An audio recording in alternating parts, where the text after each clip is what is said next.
Welcome once again to another podcast series, Craft Ed podcast series, where we try and take on a conversation that many of us wish we had before.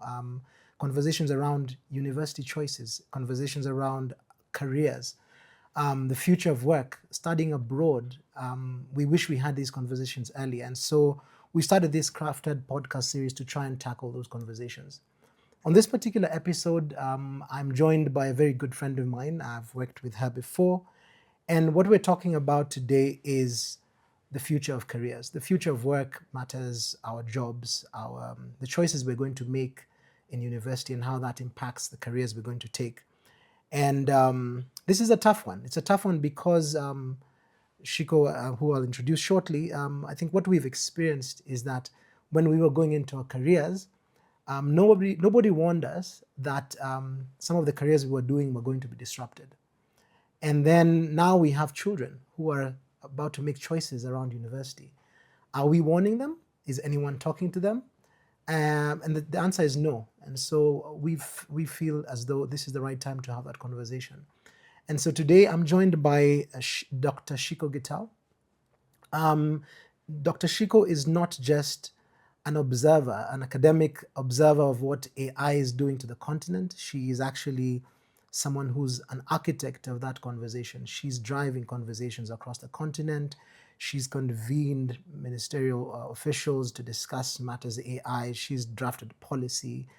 I mean, she's been part of innovation for large corporates, advising governments, like I said. And so she's really front and center matters AI in the region. And so who better to tell us about what she's observing and how our careers are likely to disrupt as a result of those changes. And so, welcome, Shikoh. Thank you. Thank you so much for having me. I'll say Shikoh, but she's Dr. Shikoh. I'm really honored. I actually can't believe we managed to secure you this morning for this conversation. We're really honored that you made time for us, and we hope to learn from you. So, Dr. Shikoh, you today started an organization called Qhala. Even from the name alone, I don't know the meaning. You can tell it's something unconventional, it's something different. And so I'm curious to hear, I was not going to even try and introduce you. I'm really curious to hear what Qhala is about and what you've been working on and building in this season of your life. Thank you so much for having me, Chris. It's a pleasure. I mean, knowing like the background, it's a pleasure to be here and knowing your passion. So I'm happy to be part of the people contributing to these big dreams that you have. Thank you. So Qhala means to spark or to start. You know, African languages are very deep in meaning. So one word can mean 15 different things. And that's, for us, Qhala means almost 15 different things. Right. It's a Nguni word. Nguni means it is used by different languages in mostly Southern Africa and Zimbabwe. So it's Southern Africa, Zimbabwe, Zambia, Botswana, Lesotho. And it means to spark or to start or to initiate something new.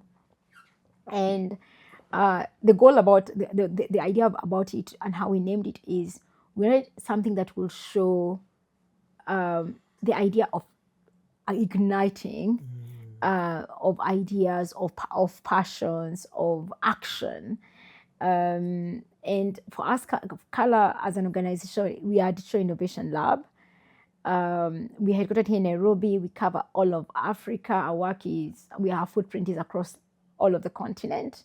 And we have a small team out in the US and another one in the UK, because we say we impact locally and influence globally. Yeah. And why these people would ask is, as much as we want to put our head in the sand and say we are going to do all our Africa work, we are African, we have African roots, we know a majority of the decisions around Africa are not being made in Africa. Right.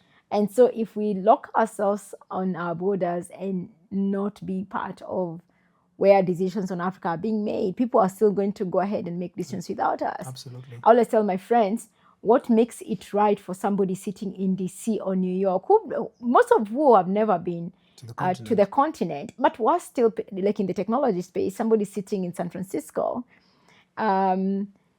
making decisions on the continent. Yeah. And it's one person who's full of ignorance, to be totally honest.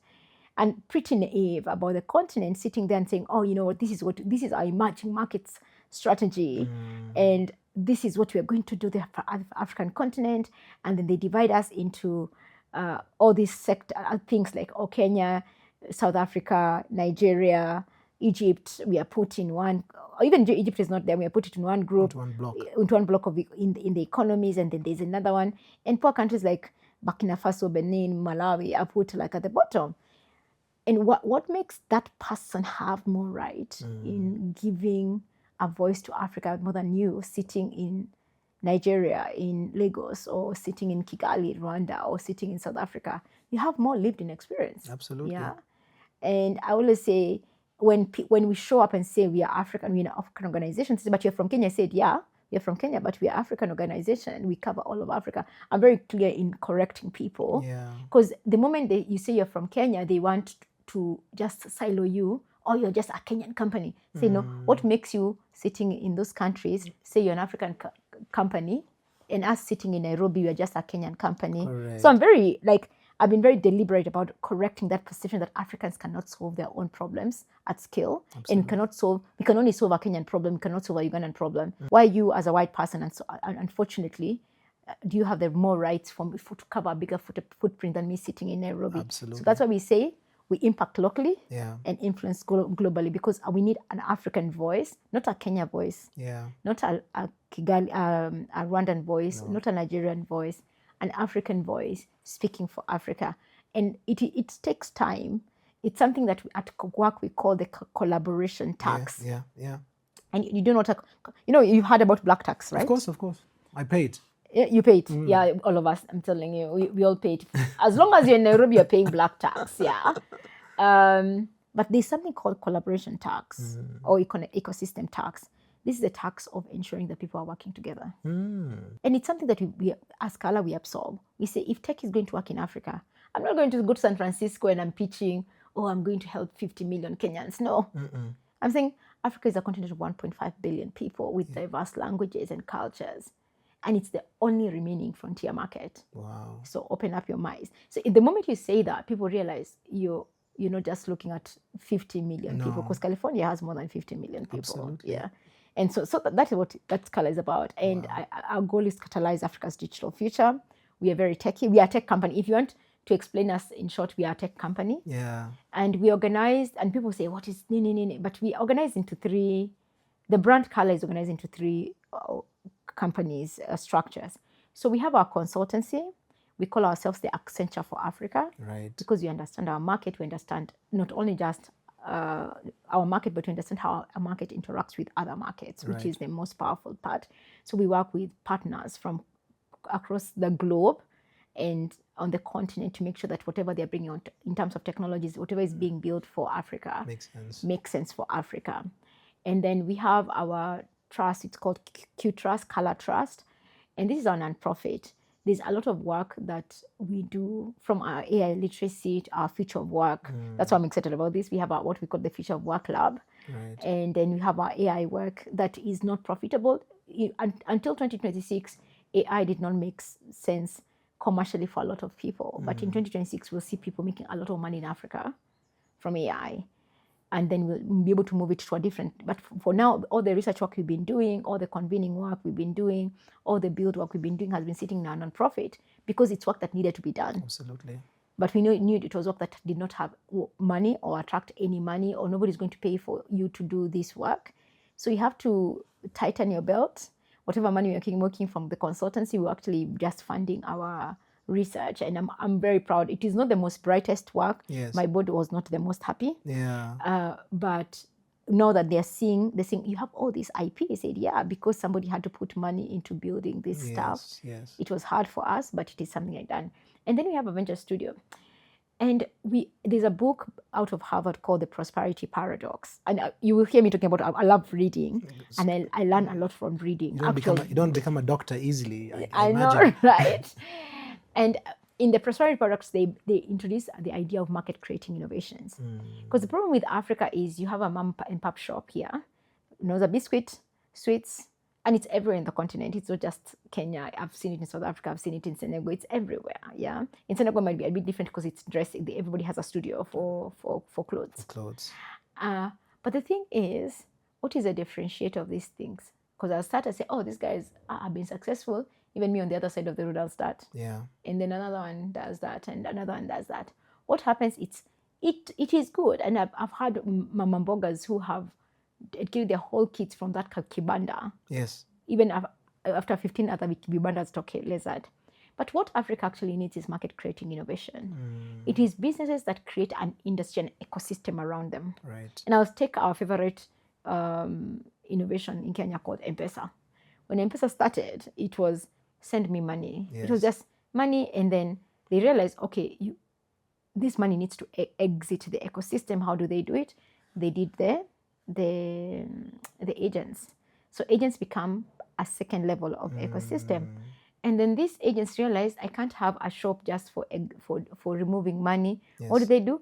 They start bringing other things around them. Exactly. And then it becomes a whole ecosystem that is employing more people. Absolutely. So the people who work in the ecosystem of M-Pesa are 100 or even 1,000x more than people who work on M-Pesa. On M-Pesa itself. And that's what we need in Africa. Yes. We need people who are going to set up agents, people who are going to build roads, people who are going to do all these other things to build ecosystem.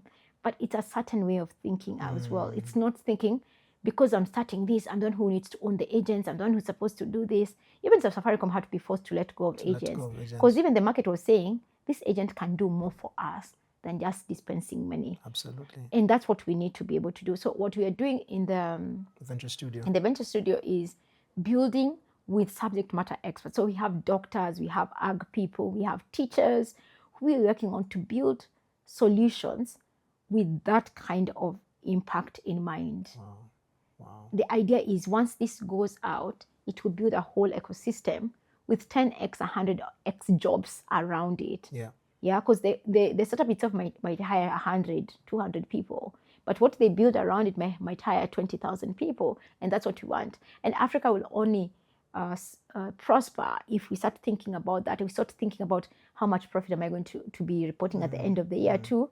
What is the impact on my ecosystem? Because if these people are making money, your business is making money. Safaricom is only successful because all these people are making money around them. Yes. Absolutely. So that's what we are about. As you were talking, all I could think about is, so what do you go to study in school to become CEO of Qhala? Let me tell you, there is nothing. I always tell people, I can have a whole PhD that almost killed me doing. Yes. In computer science. There you go.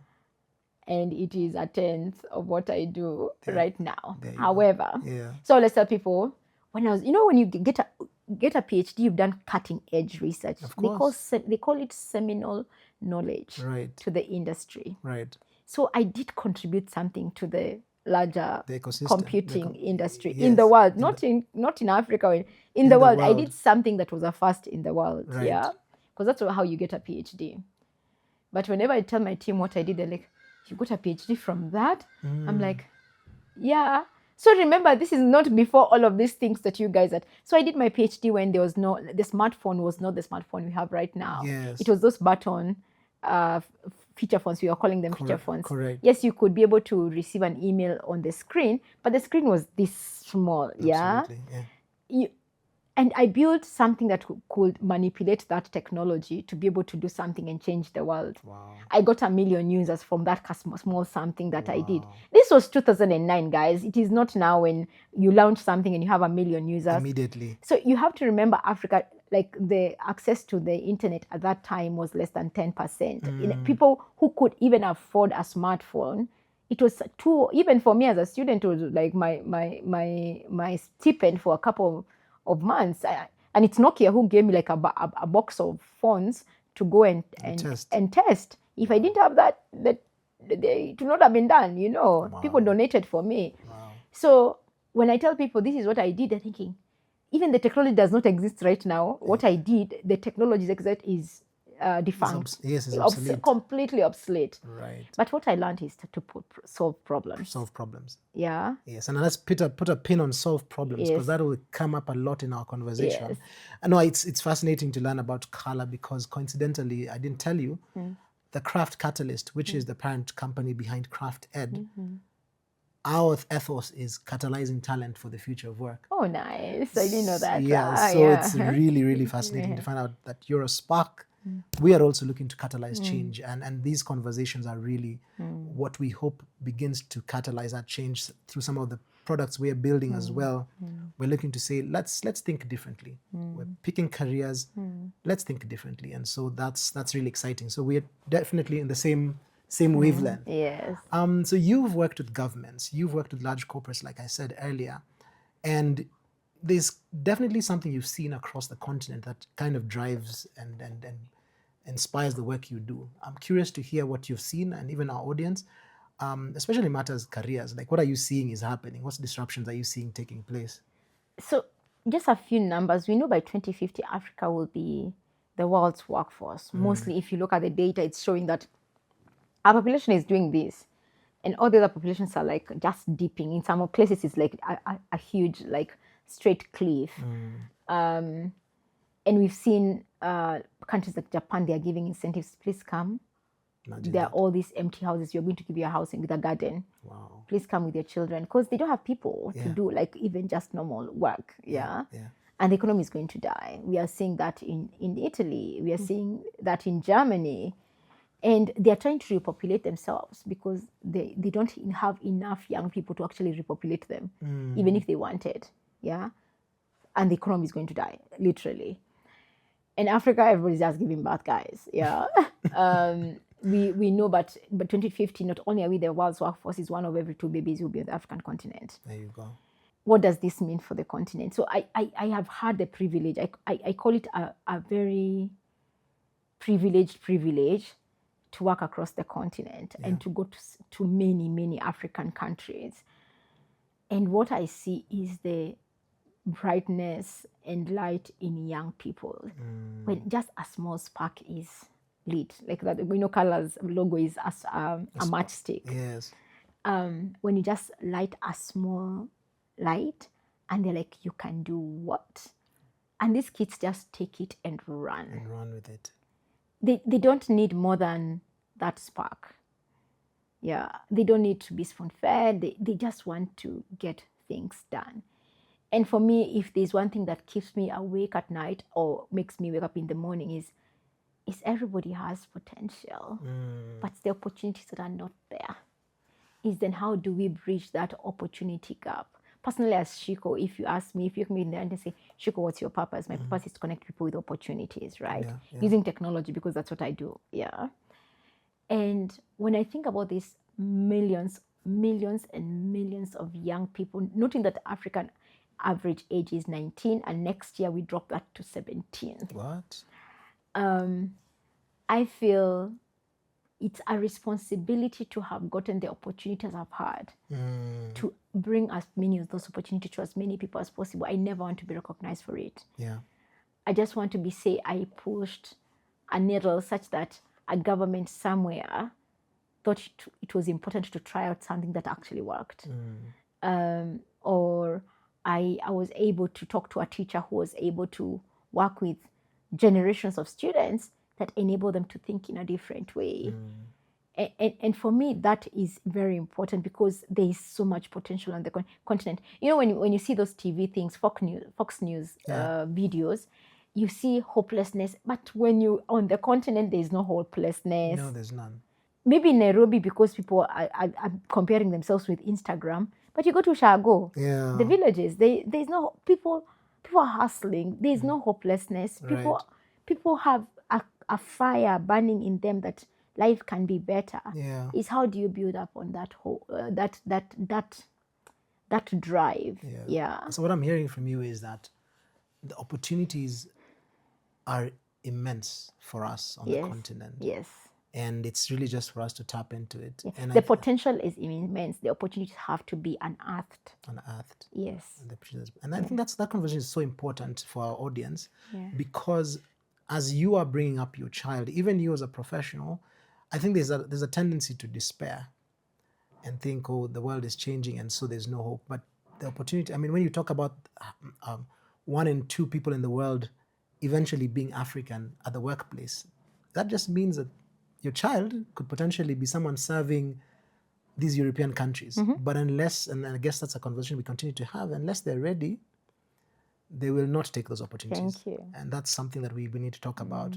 So I think kind of back to our ethos and as matters talent, one of the ways that you've been able to get the amazing credentials you got, Dr. Shikoh, is that you took a leap of faith and left this country, Kenya, to study. And you landed in Cape Town, South Africa. I'm just curious, why did you go abroad, and what do you feel that perhaps you got there that you might not have gotten here in Kenya? So I'm one of those children. Okay, I was never that many of those children, but at the time I went to campus, I was one of those children who was very clear about purpose. Yeah. And I was very clear since I was in high school, I wanted to get a PhD. Since I was 9 years old. Wow. Since I was 9, I knew I wanted to get a PhD. I didn't know it was called a PhD at the time. I just knew I needed Moi, the president. I'm that old, yes. President Moi was my president for a long time. To cap me. And Moi only capped PhDs. Wow. It was there since I was 9 years old. So I knew, and I met an amazing woman. She was the first doctor woman I'd ever met, a PhD doctor woman I met. She was called Dr. Kathy. She had just done. Shikoh Gitau. No, that one. She had that this one. This one had done her PhD in MIT Right. in computer science. Right. And we had these deep conversations with her. And she told me, what you just need to do is finish your undergraduate. Somebody will pay for your master's and your PhD. And that stuck in my head. I just said, I just need to. The good thing, I got a scholarship also for my undergraduate. Yeah. So I knew I was going to do a master's. You knew for sure. I knew for sure. And I knew I was going to do a PhD. Like I knew for sure I was going to do that. It's not a matter of not knowing, it's what I was going to do was the question. Ah, interesting. And that getting to what I was going to do was a matter of calling more than anything. I'm one of those children who every summer I went for summer school, then I did an internship. So by the time I was graduating undergraduate, I had a full CV. Wow. With 3 years experience. Wow. You know, when people make you HR people, people make fun of you. You want me to have an entry job with 3 years experience. I was one of those ones who would have been had. You're the ones who spoiled it for the others. Yes, I am, because I did. So the good thing is one of those internships was with UNICEF. Yeah. And I went to Mokiru kwa Jenga and I met this woman who was dying of HIV. And that girl, she was the same age as me, 22. And my heart broke. Because I was asking myself, she was born in Mathare like me, but she was here dying of HIV. And me, I'm this ambitious with my whole life in front of me, a future, ambition, dream, everything. What will my life serve her? Why was I chosen or not her? You know, you ask yourself, I don't know, me, I ask myself those questions, by the way. Quintessential questions. And the time my life changed, because I knew I'm very good at maths. I'm doing computer science. I'm top of my class. But I don't think this will change the world if I continue in the trajectory I'm going. I have to rethink my life. And I did rethink my life. In fact, I always say, I make fun, our counseling teacher, when they were giving me counseling on what to do for my master's, because everybody knew I was going to do a PhD. Yes. It was not a lie to anybody. They said, what happened here? What happened? So I told her about this. He said, yeah, it affected you psychologically. Even you didn't see I lost meaning in getting A's. So my grade did drop because of that, which is fine. It didn't drop dramatically, just dropped enough to be seen. Because when you're getting A's and you get A- and B+, the teachers think there's something off. Problem. And that helped propel me to what I do now. I was clear that my life has to have meaning beyond getting a salary and writing code. I was very good at writing code. I need my life to have meaning from the very beginning. And that helped me define what I was going to do for my master's. The fact that I had gone through this did not stop me from being ambitious. I just knew my ambition has to be focused and driven towards purpose and impact. And so I knew I wanted to do something that combined computer science, which was my core, and my maths, to having an impact in the world. So I needed a degree that combined these two. Right. University of Nairobi was not offering that. Mm. Yeah. So I started searching, and I found one at Oxford. Right. And I applied for the, what is it called, that program? It's called what? The Rhodes Scholarship. Where I went all the way to meeting the ambassador. I was the finals of the finalist. Yes. Then I didn't get it. Oh boy. It's fine. God works in mysterious. I feel like if I had gone to Oxford, I would not be the person I am today. I mean, something different, Right. but I'll not be the person I am, because then I started researching, who is this Rhodes? Why does he have so much money? Can he give me some of that money to continue with my dream? I was very focused on getting this master's. Yes. So if Rhodes was paying people to go to Oxford, he can pay for me to go to somewhere else. Elsewhere, absolutely. And then I just came across University of Cape Town, Cape Town. because they had a Rhodes Memorial and they had a scholarship. So I just applied. In my head, I didn't know what, like I keep telling people, when I applied to UCT, I didn't know that it was an Ivy League university by itself. I just knew I just wanted to go because they had the program I wanted. Right. I got a professor online, and I applied to the university, and I got in and had an amazing time there. This was all self-driven. Yes. Not your parents. No. Wow. My father went up to class 3. Wow. Yeah. Wow. And my mother to class 7. So them, they just pray for us. It's my Father in heaven's drive. It's not me. That is really, really inspiring. So it was that. And then I got to UCT. Yeah. I got the scholarship that I prayed for. But more than that is when I was going to do my PhD, I got to do the program I wanted. And I had an amazing professor, Professor Gary Marsden, who guided me into, here is what you do to get that combination of you want. You want computer science, and you want to have an impact in the world. This is how you get there. And he really trained my brain to think about, this is how you become extremely good technically, because you have to have an anchor.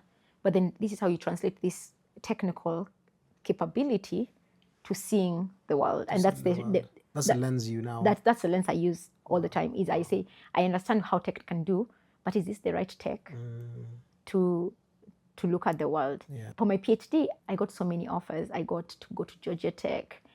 I got a university in London and stuff. But I chose to remain at UCT because I had a dual degree from University of Cape Town and the Hasso-Plattner Institute in Berlin. Right. Which allowed me to the exposure. Let me tell you, me, I'd never been outside the continent apart from South Africa. Right. Then you're being put on a plane straight to Berlin. You don't speak a word of German. And let me tell you, 2 things happened to me at the same time. Oh my God, because I got to present in this very big conference with like the SAP founder and his friends. And it made me realize, okay, we have something to offer to the world. Right. Of course, I was scared. But number 2, because I had gone to Cape Town, I was thinking, this Europe, it's not that different from us. Yes. And that unlocked something in me. I realized that the moment you're exposed, you realize that you can do a lot because they're not that different from you. Yes. And you can do a lot. Because right now, when you're sitting in Nairobi, when you see some Mzungu who's gone to Harvard and Nini, you're just thinking, hey, these guys are smart more than us. I can't say anything in front of them. I like that, because what you're saying, and then kind of trusting a point we've been talking about on the series, is one is the absence of opportunity locally to do that niche area that you were looking at. Yes. The second one is exposure. Yeah. That you saw things, your mind was opened. And Yes. I think that's the value of potentially studying abroad. There are certain courses that can be done here locally that are fantastic. Yeah. And I think they're great, but there's a slight something that you get when you go abroad, and that's what you benefited from. You're very lucky, and I think it's really that, like you said, the Father in heaven has just infused you with this drive. Not every child who's at that stage in their career or in their life is clear what they want to study. And the problem we have now, even worse, is that you might even be clear what you want to study, but the world is changing too fast. The world is changing so fast. When you and I were starting school, nobody warned us that some of the things we were doing might actually be disrupted as we progress. And now our children are about to get into university and nobody's warning them. We're just going about life. In fact, there's many of you watching, you're just, all you can see is my child is going to go and do BCom. My child is just going to go and do medicine. Amazing professions, but those professions are being disrupted. I was reading a report and it was saying, 92 million jobs will be displaced by 2030. They were also saying that the first to be hit will be entry-level white-collar jobs. And those are the jobs we're preparing our kids for. Now, you said I'm in HR, and indeed I've been in the HR world. I can't tell you the number of friends of mine who have been sent home. Their jobs have just been disrupted and people have been sent home. And this is at the beginning of this disruption. I can't imagine what it's going to look like in 5 years.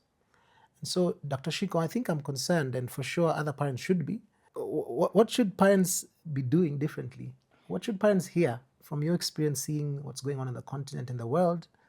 What should they be doing differently? There's an amazing book called Range. I recommend it to every parent, even for your own personal reading. Yes. You need to read it. And so the good thing about Range, it connects to other books. Please, I always read book. Then if there's one cited, I go and read the other book so I can come back and understand what this person is saying. And Range talks about the idea of having a broad mind. And the one skill set that you need to learn is learning and relearning and continuously and problem solving. And Range is about being a journalist in a specialist world. Yeah. Because in our world, for AI, you have to have range. And it's a range of skills. It's a range of mindset. It's a range of thinking. And that's why you have to recognize we have nice universities. We have way good universities in Kenya than when you get out of the borders of Kenya. But are we teaching our kids to think globally or continentally? And that is what we need to teach our kids. Because if you're going to be the world's workforce, you're not going to be solving nini for Molo. No. It's not Molo problem. No, it's not a Molo problem. Yeah. It is, you're being told, I'm in Ohio. Yes. You have no idea where Ohio is. Yeah. Some small county in Ohio. Yeah. And you're trying to solve a problem for there, sitting in Molo, literally. But Range teaches you how do I become a global thinker. It expands your thinking. And that is what you need to teach your kids. And yes, there's space for specialization, but with AI, that has been diluted. Yes. In our world, as a millennial, you needed to specialize in something. People needed to know you for something. Yeah. But now, because of where we are, you have to be a broad thinker. And being a broad thinker meaning that I can connect 15 dots at the same time and see a solution to it. And that's what I would say parents should do is, first of all, go and read the book or listen to the video. We'll send the link. But then take that into account is how you're teaching your kids from the age of 7, 8, 9, how to think range. My child is, for example, being baptized and he was being asked, what do you want to be when you grow up? I think I want to be an animator and a scientist at the same time. Can you imagine a time you're telling your parent you want to be an animator? It's insane. You want to draw for your living. Yeah. How are you going to make money? Yeah. And I'm just saying, okay, you want to be an animator and a scientist at the same time. There are two ends disparate skill sets even. But yes, but how AI can make that. Absolutely. We just need to make, us as parents, we are the problem. Your parent, you parent, you are the problem. It's so funny. That's just the same thing, another conversation we had, that we need to work on ourselves. We need to, because we are projecting our very best version of ourselves on our children. Is like, me, I missed here, you are not going to miss. But you forget that the world and their reality is very different. Yes. So when my child said animation and science, I think, I know I've bought many science kits in my house. Yeah. He cannot sleep until he has solved a problem. But also he's very good at doing digital animation. Right. I don't want to take any of them. And I'm hoping, as a parent, at some point they merge. But the range of thinking is important because you don't know where the world he's going into. Yeah. Yeah. So it's not so much that you need to go into a specialization, but you need to impact or embed in your child the desire to think broadly. Yes. We have our medical doctors in our team who are team members, but they are doing data science work. Yeah. They're writing code. Imagine that at this level. Yes, but they are still practicing doctors meanwhile. But and we're in 2026. A medical doctor has been forced to know how to write code. Yes. Now think about in 2035. Yeah. Yeah. Yeah. And I think that's very, it's scary, but it's also exciting because suddenly the world becomes open to you. You're not limited. And I think that's what parents really need to understand, that you need to not just be narrow-minded in the way you think about your child's future. Explore what that career could look like embedded with other things. Exposure, which is what we are also suggesting is critical, is also a way that you can explore different things. Because unless you know that business can be done and embedded with fintech, and that's some of the conversations we'd be happy to guide you through if you talk to us. But it doesn't just have to be a business degree straight. It doesn't just have to be medicine. There's the conversation on biotech. It doesn't have to be agriculture, sustainability. It can be something infused with technology. And I saw some of those when we visited Malaysia the other day, and it was really inspiring to see how people are really doing things differently, and universities abroad are really pushing the envelope matters, how to embed and fuse technology across anything. If you're going to do hospitality, how is technology going to disrupt that industry? And I think that's interesting. So is there any career that's safe? Yes, manual careers are safe. You think so? Yeah. I'm seeing buildings being built by robots. Yeah, that is not going to be a 2050 vision, because building code safety, people are still going to be selfish with their life and wanting to make sure that whatever is being built is that. Yeah. But manual labor is not necessarily the building, it's the caring. Yeah. No AI will be able to connect, touch, and feel and hear to the extent human beings can. Yeah. Yeah. Yeah. So the careers, empathy, that's why I say the biggest skill set that you need to teach your child is empathy. Yeah. Because in each of these careers, no matter which one will be disrupted, empathy will be a big differentiator. Wow. To that the care community, nurses, psychologists, therapists. There was going to be, like, I was reading, my friend from SF sent me this article that there's going to be therapists for AI. Imagine who are that. humans. Yeah. And right now, yes, we are seeing all these therapists that are tech driven, but I read an article of somebody who killed their AI startup that was doing a therapy because there's just a human part that they cannot touch. Yeah. Yeah. So care work is going to be that any form of manual labor. And somebody said, like a farmer, like smallholder farmers. Yes, technology can come and replace some things, but your quota farmer, an acre farm in Molo, Yeah. Yeah.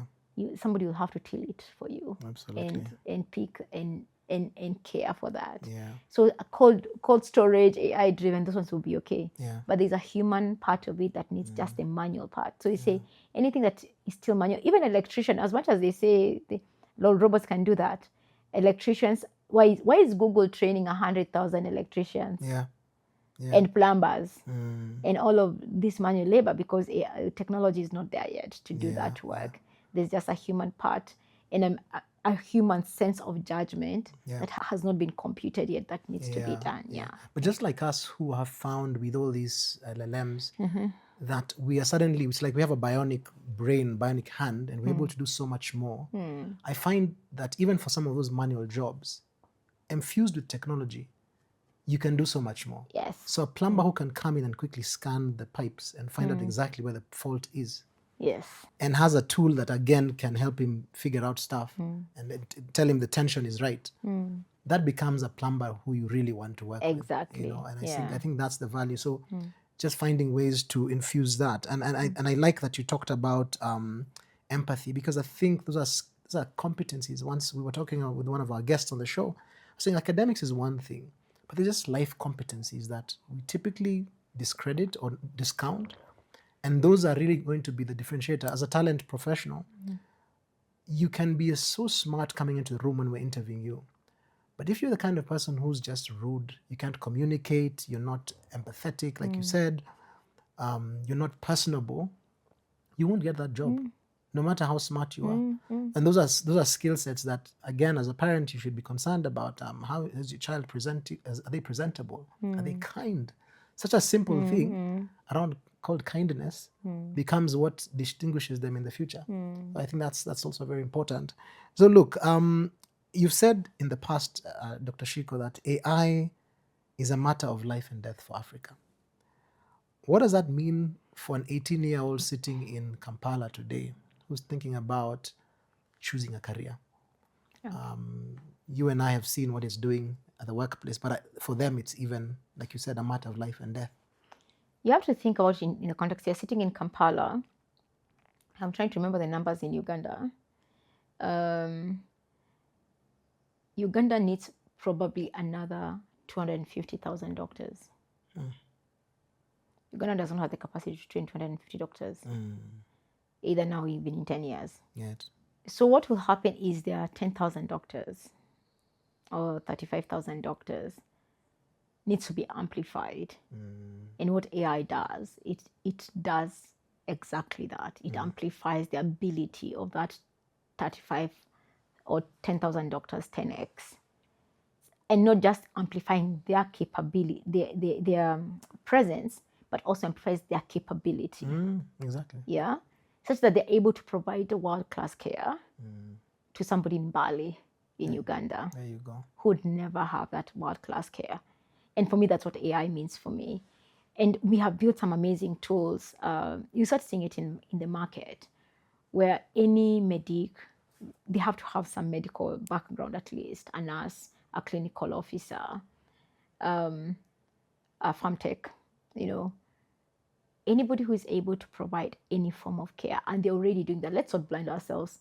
That guy in Molo, in the pharmacy, or chemist, that's what you call them in Shago, wearing a white coat is not a doctor. You're not. They are the pharmacy, the farm tech who got a license to put up a thing. Yeah. How do you empower them to provide care? Because they are our first line of care. Absolutely. Yeah. I mean, a lot of people do look up to them. Yeah. For that. So how do you empower them to provide care? You train them. First of all, you go in with ignorance that they are not doctors. You're saying, oh, I know you did this, but here is like some upgrade of your courses, and they will eat into that. Then provide them with help to be able to do their work better. Yeah, and provide them with tools to be able to do that work. And that's what AI is doing, not just for health, but for teachers. Always, us guys, at least we got the privilege of having money to take our children to nice schools where maximum class is 15 children. Yeah, yeah. Me, I went to a class where there are 55 of us, guy. We shall go schools. And you are going to go to that school because that is the only thing, In fact, if you are like 40, you're thinking, our class is small. Why? Yeah. But that teacher is not able to provide. They can't. Personalized care to those children. Yeah. What about children now who are differently abled, who have learning disability? Thank you. AI is able to provide services and support to that teacher to be able to provide world-class education. Yeah. And that's, for me, it's a matter of life and death. I always tell people, I was one of the lucky ones. I was born in a poor family. I grew up in rural Kenya, and I was able to be here because technology enabled that. How do I make this possible for everyone? And AI is amplifying and catalyzing and fast-tracking that process. So our goal is to be able to enable everybody to be able to take advantage of this. And to be honest, we're all figuring out. I always tell people, sitting in San Francisco and sitting in Nairobi, when it comes to AI, we're all figuring it out. Yeah. We have no idea. Yeah. Ask, if you set some art man at the corner there, the only thing he has is $1 trillion. Now he's wondering, what next? What next? What should we be building? You saw Mark Zuckerberg fired his whole AI team because he said they don't know what they're doing. Even the new team might just be fired because they also don't know what they're doing. We are all figuring it out. Yeah. And we are in that place where we can figure out with the world. It's the one technology that we can fight to be part of at par. Yeah. And that's why we do what we do. Yeah. So a degree alone, studying, becoming kind of competent in what you choose, is that going to be enough in this AI world? No. You have to be, again, going back to range, you have to be multidisciplinary. Yeah. Expose yourself to as many disciplines as possible. Right. 2 or 3, okay, don't spread yourself too thin. Right. But choose 2 or 3 other things that you can do. Right. Yeah. Yeah. We say Qhala, we are a tech company, but if you come and you're just bumping into doctors, into teachers, into agronomists, you're thinking, what exactly? And you said, what does exactly that Qhala do? Yeah. We are a multidisciplinary organization that is run on tech. Right. Yeah. Because you're trying to solve problems in tech. I'm not writing code for the sake of code. No. I'm writing code to solve a problem. That problem is residing in another sector that we need to be able to understand to be able to solve. Yeah. Yeah. with its own professionals that we need to be able to understand, to be able to solve. Yeah. So as somebody who is a techie, I need to understand these other industries. On the other hand, as somebody in the other industries, you need to understand tech because it's coming to eat your bread out. There you go. So it's this tangling and mixing of industries such that you're not going to be a red or a white. You're going to be a pink. Yeah. You decide to be a hot pink. Yeah. Or you decide to be a baby pink, but you choose which pink you want to be. Yeah. Unfortunately for men, all pinks will be the same, but yeah, I hear you. Unfortunately. So look, I was think going to say turquoise. turquoise. Oh, there you'll have lost me totally. So right now, a young person sitting in Kenya, Kampala, Uganda, all these countries and in towns, compared to a child sitting in Oslo, in Zurich, do we have any advantage in terms of our positioning? Because we tend to imagine because they're sitting in the West, in some of these developed countries, they're probably more privileged. Is there any advantage we have? Yes, we have many problems. Uh-huh. We have so many problems. If you just took one and made it your passion. Right. If your goal is to be a billionaire, you'll be one. If your goal is to make an impact, you'll make an impact. Right. And because we have these problems, if we expand our range on how we can approach it, right, you can take that skill set and apply it to any part of the world. Got you. And I always say, my problem was to solve for unemployment in Africa, right? Right. And I when I solved that, I said, this skill set, can I apply it in health, in education, in all of these things? Because the goal is, let me isolate the problem, let me understand the problem very well. Then how can I apply technology to this problem? Yeah. That is a skill set I can apply to anything. Yeah. Yeah. And because I am exposed to all these problems, I'm never run out of things to do. Yeah. Yeah. What I've observed working with a number of corporates and helping them find, because you've helped companies kind of transition to innovation, more innovative ideas. So you set them up and then you realize we don't actually have the skills. And I think that's one of the things that emerged from some of the reports, that in an AI-powered world, there'll be so many opportunities, but unless our children are skilled to take those opportunities and solve those problems, then we have a problem. What are you seeing? What have you seen in some of the companies that you've worked for? And is there a real problem around the skill gap? Yes, there is. And I'll take tech for example.